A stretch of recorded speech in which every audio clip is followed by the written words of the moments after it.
जय श्री राम। जय हनुमान जी की जय। प्रथम सोपान बालकांड। शतरूपा जी को हाथ जोड़े देखकर भगवान ने कहा, हे देवी, तुम्हारी जो इच्छा हो सो वर मांग लो। शतरूपा ने कहा, हे नाथ, चतुर राजा ने जो वर मांगा है कृपालु, वो मुझे बहुत ही प्रिय लगा। परंतु हे प्रभु, बहुत ठिठाई हो रही है। यद्यपि ये भक्तों का हित करने वाले, वो ठिठाई भी आपको अच्छी ही लगती है। आप ब्रह्मा आदि के भी पिता, उत्पन्न करने वाले, जगत के स्वामी और सबके हृदय के भीतर की जाने वाले ब्रह्म हैं।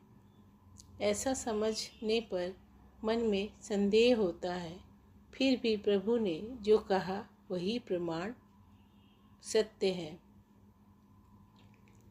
मैं तो ये मांगती हूँ कि हे नाथ, आपके जो निज जन हैं, वे जो अलौकिक अखंड सुख पाते हैं और जिस परम गति को प्राप्त होते हैं, हे प्रभु, वही सुख, वही गति, वही भक्ति, वही अपने चरणों में प्रेम, वही ज्ञान और वही रहन सहन कृपा करके हमें दीजिए। रानी की कोमल गुण और मनोहर श्रेष्ठ वाक्य रचना सुनकर कृपा के समुद्र भगवान कोमल वचन बोले, तुम्हारे मन में जो कुछ इच्छा है वह सब मैंने तुमको दिया, इसमें कोई संदेह ना समझना। हे माता, मेरी कृपा से तुम्हारा अलौकिक ज्ञान कभी नष्ट न होगा। तब मनु ने भगवान के चरणों की वंदना करके फिर कहा, हे प्रभु, मेरी एक विनती और है। आपके चरणों में मेरी वैसी ही प्रीति हो जैसी पुत्र के लिए पिता की होती है। चाहे मुझे कोई बड़ा भारी मूर्ख ही क्यों ना कहे।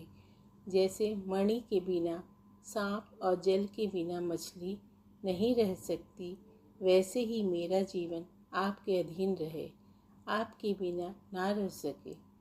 ऐसा वर मांगकर राजा भगवान के चरण पकड़ रह गए। तब दया के निधान भगवान ने कहा, ऐसा ही हो। अब तुम मेरी आज्ञा मानकर देवराज इंद्र की राजधानी अमरावती में जाकर वास करो। हे तात, वहाँ स्वर्ग के बहुत से भोग भोग कर कुछ काल बीत जाने पर तुम अवध के राजा होंगे। तब मैं तुम्हारा पुत्र होऊंगा।